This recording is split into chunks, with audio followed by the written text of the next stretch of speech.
आज हम लोग अध्ययन कर रहे हैं श्रीमद् भागवतम के चौथे स्कंद के 18वें अध्याय का 14वां श्लोक। श्रीमद् भागवतम कैंटो 4 चैप्टर 18 श्लोक का नंबर 14। श्लोक इस प्रकार है। ऋषयो दुदुहुर्देवीम् इंद्रियेष्वथ सत्तमा वत्सं बृहस्पतिं कृत्वा पयश्छन्दोमयं शुचि। तो आज के श्लोक पर चर्चा करने से पहले कुछ पीछे की भूमिका पर हम लोग चर्चा करेंगे। तो जैसा कि हम लोग अध्ययन करते आ रहे हैं, ये जो 18वां अध्याय है उसका शीर्षक है पृथु महाराज द्वारा पृथ्वी का दोहन। तो हम लोगों ने पिछले कुछ श्लोकों में अध्ययन किया है और हम लोगों ने देखा कि कैसे महाराजा जो पृथु हैं उनके जो पिता थे राजा वेन, उनके शासन काल में राज्य में कितना अत्याचार था, अनाचार था, दुराचार था। राज्य की जो सारी जनता प्रजा थी इतनी दुखी थी, परेशान थी। राजा बेन ने राज्य में सारे यज्ञ, तप, तपस्या, पूजा पाठ सब बंद करवा दिए थे। उसके दुष्परिणाम के फलस्वरूप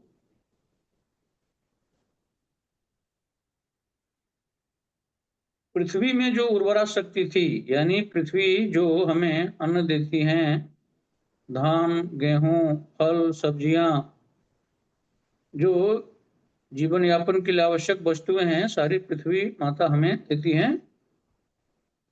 उनको पृथ्वी माता ने छुपा लिया और उनकी उर्वरा शक्ति जो है वो समाप्त हो गई। सिर्फ पहाड़, जंगल में परिवर्तित हो गए सारी पृथ्वियां। तो हम लोगों ने पीछे अध्ययन किया है कि जब महाराजा पृथु राज सिंहासन पे विराजमान हुए हैं, तब उनकी प्रजा को, उनके राज्य के नागरिकों को खाने के लिए अन्न नहीं मिल रहा है, फल, साग, सब्जियां नहीं मिल रही हैं, क्योंकि पृथ्वी में कोई उर्वरा शक्ति नहीं रही। तो राजा पृथु पृथ्वी के ऊपर कुपित होकर के और उनको मारने के लिए उद्यत हुए। उसके बाद जो है पृथ्वी माँ जो है वो सारा वृतांत जो है कि ऐसा क्यों हुआ, कैसे हुआ और अब आगे क्या करना चाहिए कि इस पृथ्वी से सब कुछ मिले पहले की भांति, सारा अन्न, धन, धान्य, फल, सब्जी, औषधियां, जड़ी बूटियां सब मिले। इसके लिए आगे क्या करना चाहिए, महाराजा पृथ्वी को ये पृथ्वी माँ बता रही है। तो पिछले तो बहुत सारे श्लोकों में अनुनय विनय कर रही हैं पृथ्वी महारानी राजा पृथु से, लेकिन वो मान नहीं रहे थे। लेकिन 12वें श्लोक में हम लोगों ने पढ़ा है कि पृथ्वी महारानी के अनुनय विनय के बाद, जैसा कि पृथ्वी महारानी ने उनको अनुरोध किया था, सलाह दिया था, क्योंकि पृथ्वी महारानी गौ के रूप में आ गई थी पृथ्वी महाराज के डर से कि गौ माता का वध नहीं करेंगे, इसके लिए उन्होंने गौ का रूप ले लिया था। और उन्होंने पृथ्वी महाराज को बताया था कि सबसे पहले तो आपको पहाड़ों, जंगलों को सब तोड़ करके इस पृथ्वी को समतल बनाना पड़ेगा। और चूंकि मैं अभी गौ रूप में हूं, तो किसी को बछड़ा बनना पड़ेगा और फिर दोहनी की व्यवस्था करनी पड़ेगी, जिसमें दूध का भंडारण किया जाएगा, यानी दूध को दूहने के बाद रखा जाएगा। तो 12वें श्लोक में यह बताया गया था कि राजा पृथु ने स्वयंभू मनु को बछड़ा बनाया। गौ तो स्वयं पृथ्वी माँ थी, स्वयं मनु को बछड़ा बनाया गया। और इस प्रकार पृथु महाराज ने पृथ्वी से, यानी गोरु पृथ्वी से समस्त औषधियों को और अन्न का दोहन करके अपनी अंजलि में भर लिया।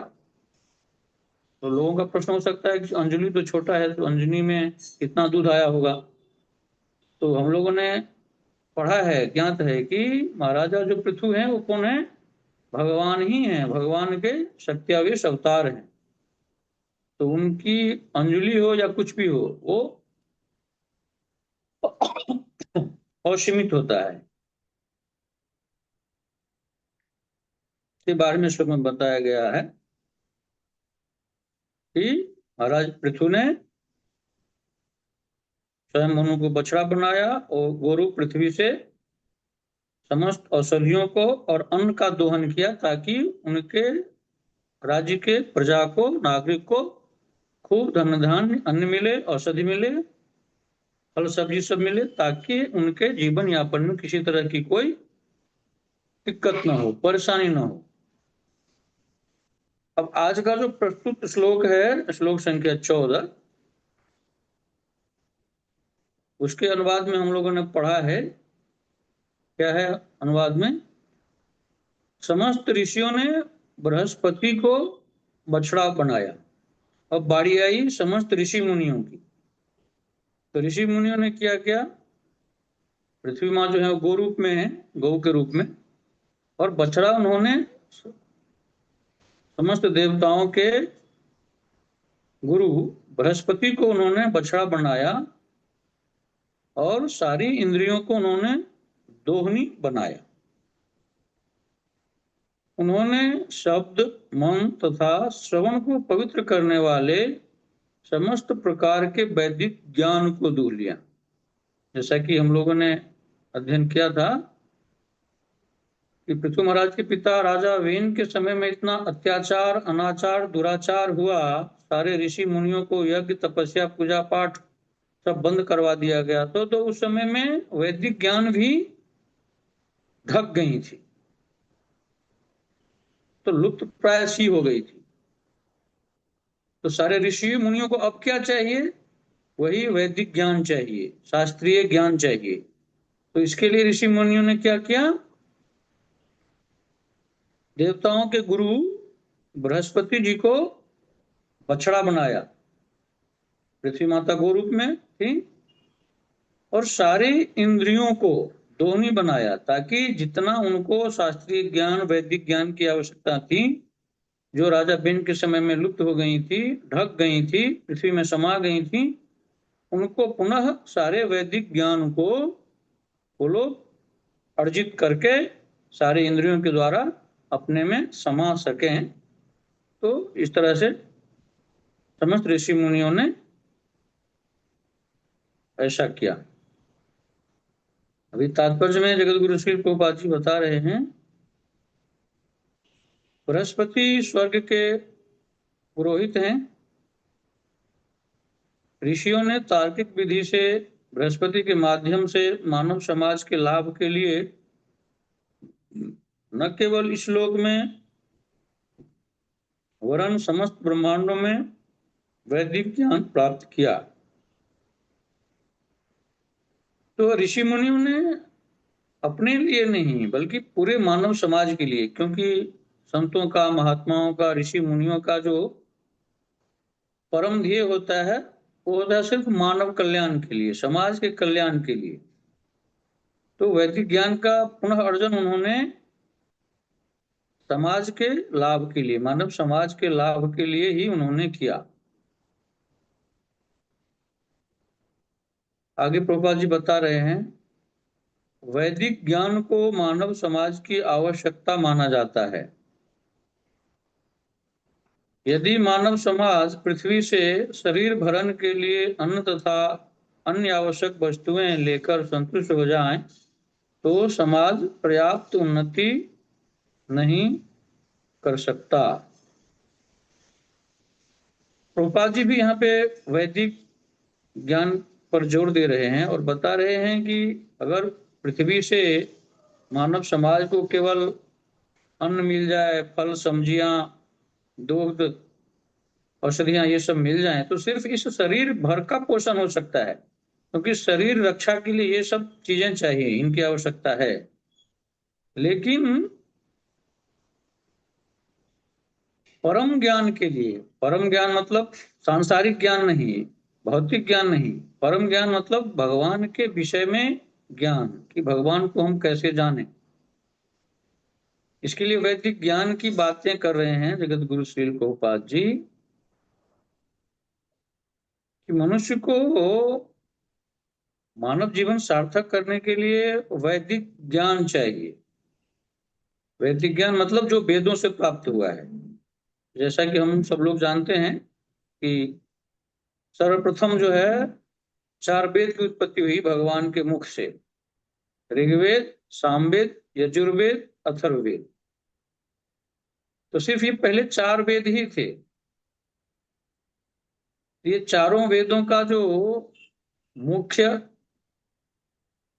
सार है वो क्या है? कोई भक्त बता सकते हैं इनमें से? मालूम सबको होगा, ज्यादातर लोगों को मालूम होगा। चारों वेदों का जो, चारों वेदों में क्या कहा गया है, मुख्य सार क्या क्या है वेद का? भगवान को जानना प्रभु जी, करेक्ट। कृष्ण को जानना। चारों वेदों का यही उद्देश्य है, यही सार है, सारांश है कि हम भगवान को कैसे जाने।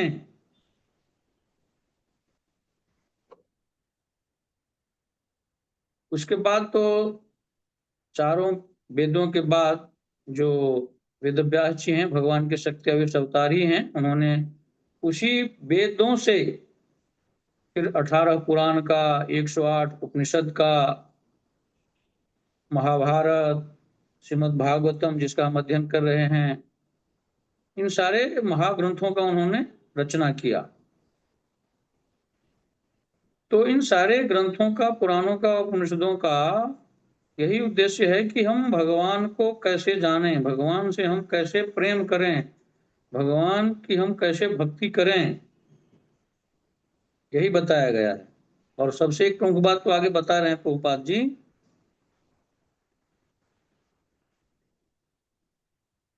मानवता के पास मन, कान तथा ध्वनि स्पंदन स्फुरन के लिए समुचित भोजन होना चाहिए। जहां तक दिव्य स्फुरन का प्रश्न है, समस्त वैदिक ज्ञान का सार हरे कृष्ण महामंत्र है।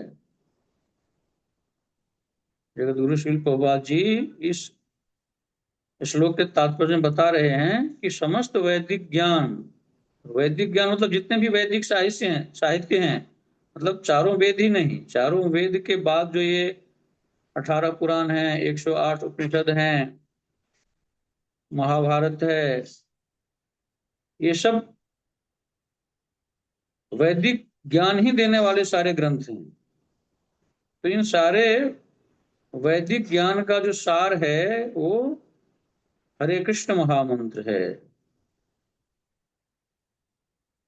क्योंकि ये जो हरे कृष्ण महामंत्र है, ये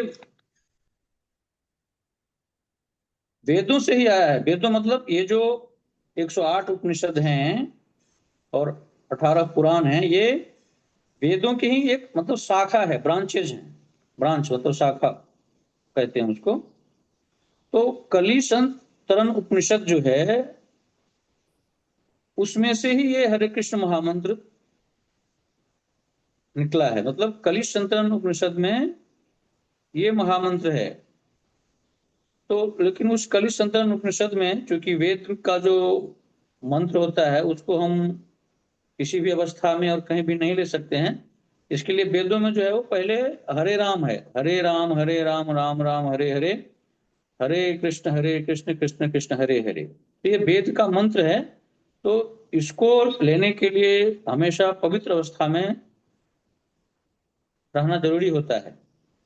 लेकिन जब चैतन्य महाप्रभु आज से 550 वर्ष पूर्व इस कलयुग में धराधाम पे आए, तो उनको तो मालूम था कि इस कलयुगी जो जीव हैं वो कितने आलस्य, खास करके मुझ जैसे आलस्य वाले होंगे, प्रमादी होंगे, अल्पजीवी होंगे, तो हमेशा पवित्र अवस्था में नहीं रह सकते और इस वैदिक मंत्रों का जप पवित्र अवस्था में नहीं कर सकते। इसके लिए उन्होंने उसको सुलभ करके, सरल करके उन्होंने इस मंत्र को हमें पहले हरे कृष्ण कृष्ण कृष्ण हरे हरे, हरे राम राम राम हरे हरे, यह मंत्र, यह महामंत्र ला करके दिया कि कलयुग के जीव किसी भी अवस्था में, किसी भी समय, कहीं भी इसका उच्चारण कर सकते हैं, इसका जप कर सकते हैं। और कलयुग में सिर्फ यही हरे कृष्ण महामंत्र जो है मनुष्य के उद्धार के लिए काफी है। ये सारे ग्रंथ जो हैं, शास्त्र जो हैं, वो पुराण है, वो बता रहे हैं। और श्रीमद् भागवतम जिसका हम अध्ययन कर रहे हैं, जिसके रचयिता भगवान के सत्यावेश अवतार श्री वेदव्यास जी, ये बता रहे हैं इसी श्रीमद् भागवतम के 12वें स्कंद के 3 अध्याय के 52वें श्लोक में, कैंटो नंबर 12 चैप्टर 3 श्लोक संख्या 52 में, कृतेध्याय तो विष्णु त्रेतायाम यजतो मखे द्वापरे परिचर्यायाम कलो तद्धरि कीर्तनात्। वेदव्यास जी बता रहे हैं कि इस कलयुग में जो है ये सिर्फ हरे कृष्ण महामंत्र, हरिनाम, यही काफी है मनुष्य को इस जन्म मरण के बंधन से मुक्त करके, इस भवसागर से पार करके गोलोक वृंदावन धाम ले जाने के लिए। क्योंकि उन्होंने लिखा है कि सतयुग में मनुष्यों की उम्र जो थी वो 1 लाख वर्ष की होती थी। तो उस युग में, सतयुग में तपस्या करके भगवत प्राप्ति करनी होती थी, तो लोग 60-60 हजार वर्ष तक तपस्या ही करते थे, ध्यान ही करते थे। उसके बाद त्रेता में मनुष्यों की उम्र उसका 10वां हिस्सा हो गया, यानी 1 लाख का 10वां हिस्सा 10,000 वर्ष हो गया। तो लोग खूब यज्ञ करते थे, क्योंकि कलयुग में संभव नहीं है, ना उतना सामग्री शुद्ध है, ना वैसे ब्राह्मण पंडित मिल रहे हैं यज्ञ करवाने के लिए। द्वापर में और उसका 10वां हिस्सा हो गया 1,000 वर्ष, उसमें भगवान की पूजा अर्चना सेवा वो सब करने से भगवत प्राप्ति होती थी। लेकिन कलयुग में उसका और 10वां हिस्सा यानी 100 वर्ष, बल्कि अब तो 100 वर्ष गिने चुने लोग ही जीवित रहते हैं, नहीं तो 60, 70, 80 तक सब जय श्री राम हो जाते हैं। तो इतनी अल्प आयु में ना तो ध्यान करना, ना यज्ञ करना, ना भगवान की पूजा पाठ सेवा करना कलयुगी जीव के लिए संभव है। इसके लिए श्री चैतन्य महाप्रभु जो भक्त के रूप में आए थे इस धराधाम पे, हम कलयुगी जीवों को उद्धार करने के लिए ये हरे कृष्ण महामंत्र लाए थे परम धाम गोलोक वृंदावन धाम से। इसके लिए इसको परम धन कहा गया है। हरे कृष्ण कृष्ण कृष्ण हरे हरे, हरे राम राम राम हरे हरे। ये सिर्फ इस मंत्र का उच्चारण करना है, कीर्तन करना है, जप करना है। बाकी हम जैसे बद्ध जीवों के लिए और कुछ संभव ही नहीं है। और इस मंत्र को करने के लिए न तो ज्यादा विद्वान होने की जरूरत है, न ज्यादा धनवान होने की जरूरत है, न ज्यादा रूपवान होने की जरूरत है। और जैसा कि हमने बताया कि एक चैतन्य महाप्रभु ने इसको इतना सरल कर दिया हरे कृष्ण महामंत्र को कि आप शुद्ध अवस्था में हैं, अशुद्ध अवस्था में हैं, घर में हैं, बाहर में हैं, यात्रा में हैं, कहीं भी आप इस हरे कृष्ण महामंत्र का उच्चारण कर सकते हैं, जप कर सकते हैं। इसके लिए कोई समय की सीमा नहीं है, किसी स्थान की सीमा नहीं है, कोई पाबंदी नहीं है, क्योंकि इस शरीर का कोई ठिकाना नहीं है। इस शरीर का कभी भी किसी भी क्षण किसी भी पल इसका अंत हो सकता है। तो अगर इस महामंत्र को सीमा में और स्थान में बांधा जाए तो फिर मुझ जैसे पतितों का उद्धार कैसे हो? इसके लिए सारे सीमाओं से, सारे पाबंदियों से श्री चैतन्य महाप्रभु ने इस हरे कृष्ण महामंत्र को मुक्त कर दिया है। एक मंत्र है भी पद्म पुराण में, नाम चिंतामणि कृष्ण चैतन्य रस विग्रह पूर्ण शुद्धो नित्य मुक्तो अभिन्नत्वम नाम नामिनो। ये जो हरे कृष्ण महामंत्र है ये चिंतामणि के समान है। यानी इस हरे कृष्ण महामंत्र को करने वाले एक तो कोई भी भौतिक इच्छा आकांक्षा रखते नहीं हैं, लेकिन अगर वो भी आप रखते हैं तो वो भी इस नाम में इतनी शक्ति है कि वो भी पूरा होता है। और आध्यात्मिक इच्छा तो पूरा होती ही है, जो भगवत प्राप्ति है। भक्तों और वैष्णवों की एक ही इच्छा आकांक्षा होती है, गोलोक वृंदावन धाम की प्राप्ति, भगवत प्राप्ति। और ये पूर्ण शुद्धो, ये पूर्ण शुद्ध मंत्र है। नित्य मुक्तो, ये नित्य मुक्त है हमेशा, क्योंकि जो कोई मुक्त होगा वही तो दूसरों को मुक्त करेगा। और अभिन्नत्वम नाम नामिनो, यानी नाम और नामी में कोई फर्क नहीं है। ये जो भगवान का नाम है और नामी यानी भगवान श्री कृष्ण, तो ये दो नहीं है। भगवान का नाम और भगवान श्री कृष्ण जो है वो एक ही है। इसके लिए जब हम हरे कृष्ण महामंत्र का उच्चारण करते हैं, जप करते हैं, तो भगवान हमारे जिह्वा पर आकर के नृत्य करते हैं, ऐसा कहा गया है।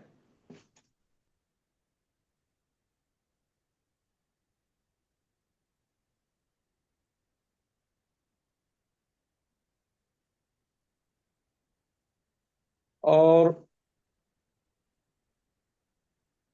कलिशंत्र उपनिषद में भी कहा गया है इस महामंत्र के बारे में कि इति षोडशकम नाम नाम कलि कल्मष नाशनम नातः परतरोपायः सर्वे वेदेषु दृश्यते। मतलब श्री ब्रह्मा जी नारद जी से कहते हैं, ब्रह्मा जी जो सृष्टि के रचयिता हैं उनका ये कथन है, और नारद जी से कहते हैं कि सारे वैदिक साहित्यों में, मतलब जितने भी चारों वेद हैं, उपनिषद हैं, पुराण हैं, ये सब वैदिक साहित्य हैं। तो ब्रह्मा जी नारद जी से कह रहे हैं कि जितने भी वैदिक साहित्य हैं इन सब में खोजने के बाद मुझे ये हरे कृष्ण महामंत्र जो 16 शब्द और 32 अक्षर का है, सबसे ज्यादा उत्कृष्ट मंत्र मुझे यही मिला, जो कलयुग के सारे कल्मशों का नाश करने वाले हैं। ये ब्रह्मा जी कह रहे हैं इस हरे कृष्ण महामंत्र के बारे में। तो इसी की चर्चा जो है प्रभुपाद जी इस सारांश में कर रहे हैं कि समस्त वैदिक ज्ञान का सार हरे कृष्ण महामंत्र है। और क्या बता रहे हैं प्रभुपाद जी? इस कलयुग में इस वैदिक महामंत्र का नित्य श्रवण कीर्तन की भक्तिमयी विधि से श्रवण तथा कीर्तन होता रहे।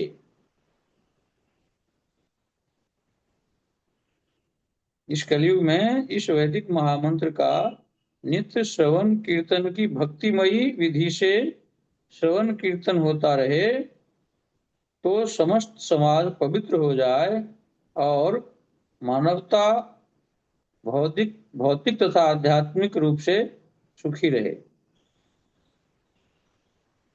प्रभुपाद जी इस तात्पर्य में इस हरे कृष्ण महामंत्र को करने के लिए एक शब्द जोड़ दिए हैं, भक्तिमयी विधि से। तो भक्तिमयी विधि क्या है? ये जो भगवान का नाम है वो तो कोई भी ले सकता है। अगर चांडाल भी ले, इतना घोर आतताई पापी चांडाल, हम लोगों ने बहुत समय अध्ययन किया है कि अजामिल जैसा पापात्मा अगर मृत्यु के समय अपने पुत्र को पुकारा था जिसका नाम नारायण था, उन्होंने भगवान नारायण को नहीं पुकारा था। ये संतों की, वैष्णवों की कृपा ही थी।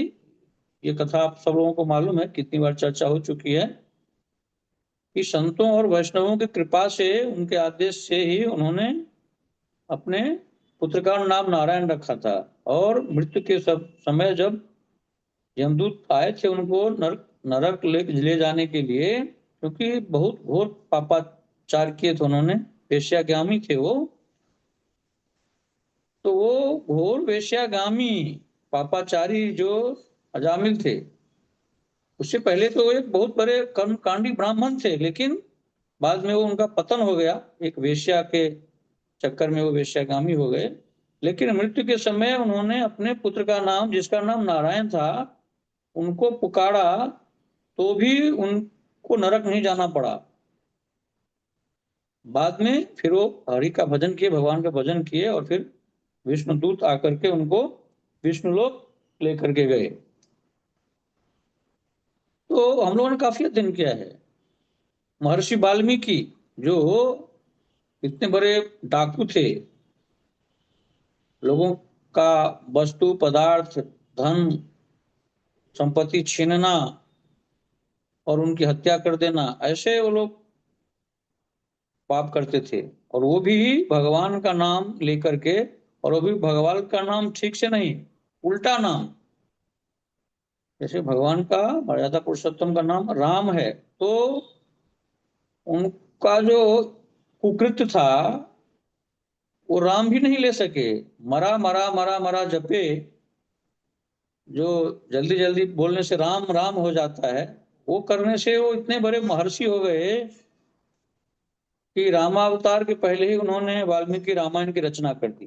तो कहने का तात्पर्य यह है कि भगवान नाम में इतनी शक्ति है, इतनी सामर्थ्य है, कितना बड़ा पापात्मा हो, पतित हो, अत्याचारी हो, दुराचारी हो, वो भी अगर भगवान का नाम लेता है तो उसका जो मन है, चित्त है, वो शुद्ध हो जाता है, निर्मल हो जाता है, उसका भी उद्धार हो जाता है।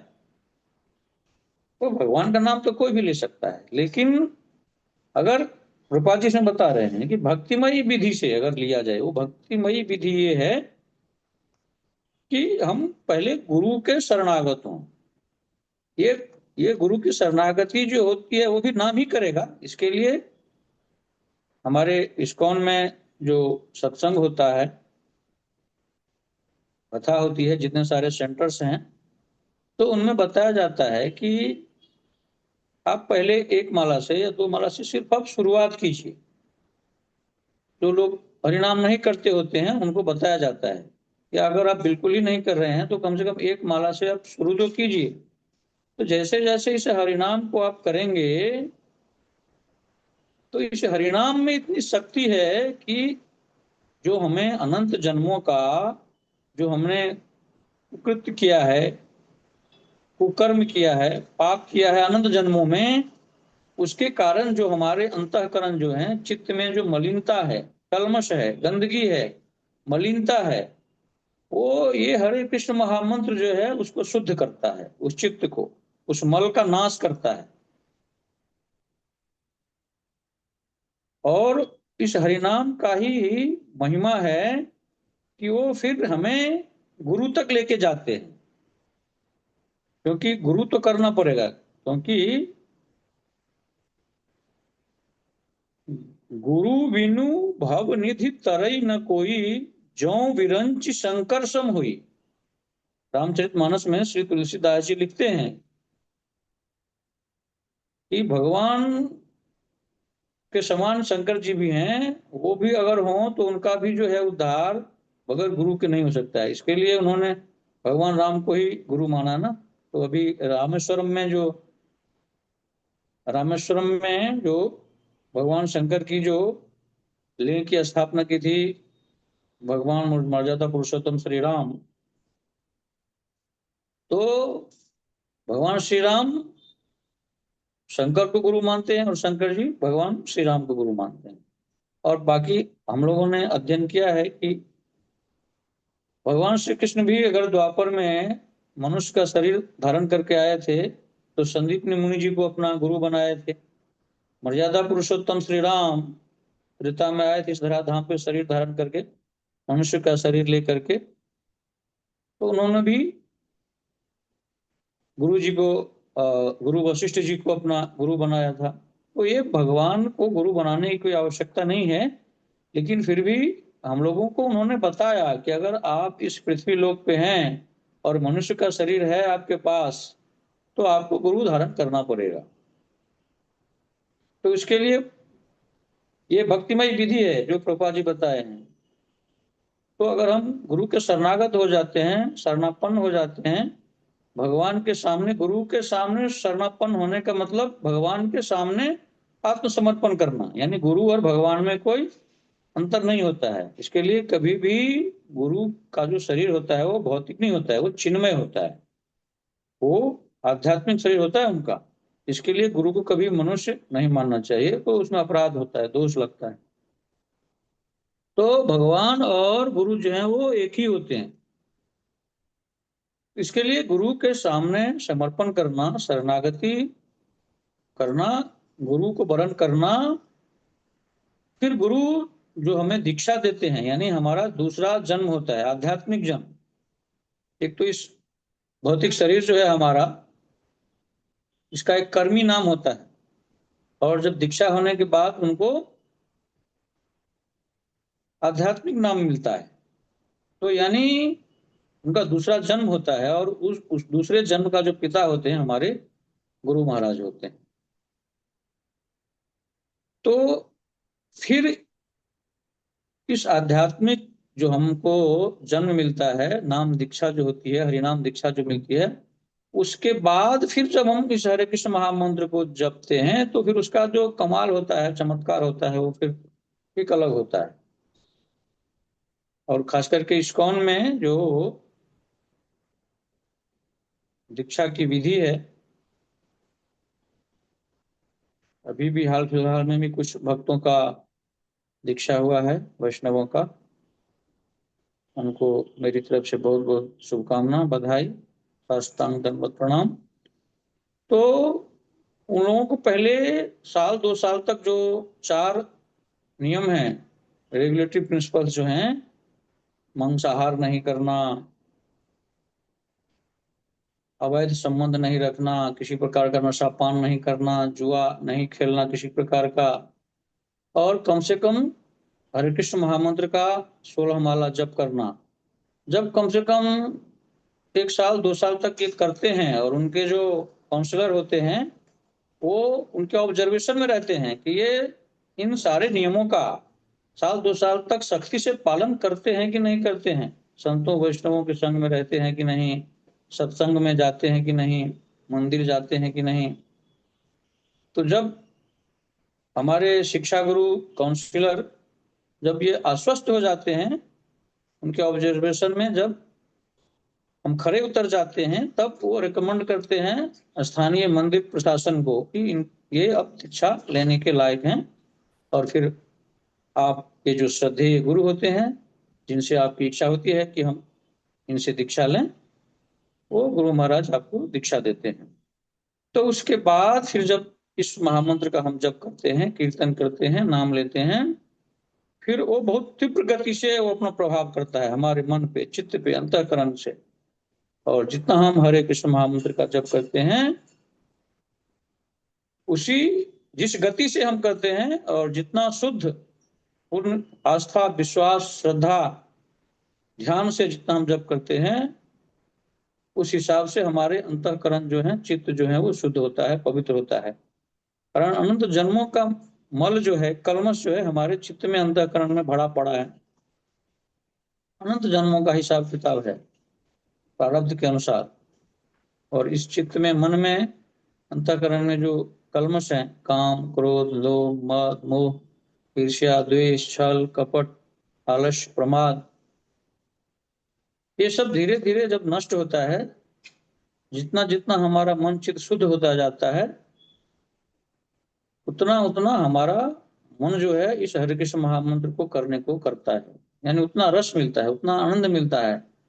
फिर माला करते समय हमारा मन जो है, चित्त जो है, वो धीरे धीरे शांत रहता है, भटकना कम हो जाता है। तो चैतन्य महाप्रभु का यही अभिप्राय है, और हम यही शिक्षा दे रहे हैं अपने इस तात्पर्य में,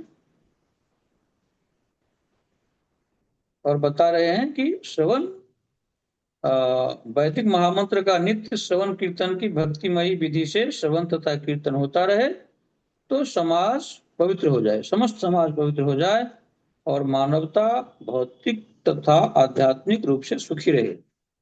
और ये सारे मानव समाज के लिए ये जगत गुरु श्रील प्रभुपाद जी का जो है वो आदेश है, निवेदन है। इस हरिनाम को करने से ही मानव समाज जो है भौतिक रूप से भी और आध्यात्मिक रूप से भी, क्योंकि हम अगर भगवान की भक्ति नहीं करते हैं, भगवान का भजन नहीं करते हैं, भगवान से अगर प्रेम नहीं करते हैं, तो सांसारिक कितनी भी ऐश्वर्य, सांसारिक कितनी भी उपलब्धि हमारे पास क्यों ना हो जाए, हमें मानसिक शांति नहीं मिल सकती। क्योंकि हम इस भौतिक जगत में हम सब लोग देख रहे हैं कि बड़े बड़े धनवान, बड़े बड़े ऐश्वर्यवान,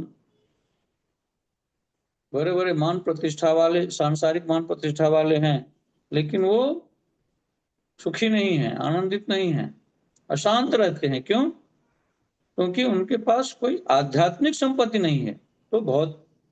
तो इस संसार में सुखी रहने के लिए, खुश रहने के लिए सिर्फ भौतिक संपत्ति ही काफी नहीं है।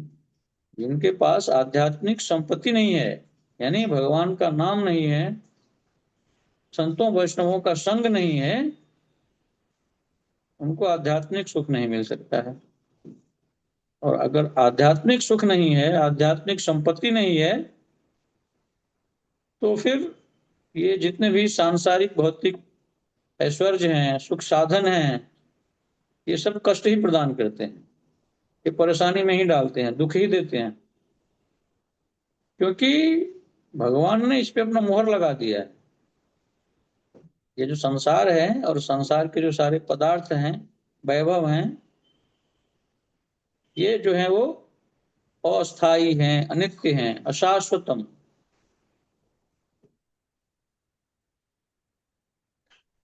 अनित्य हैं।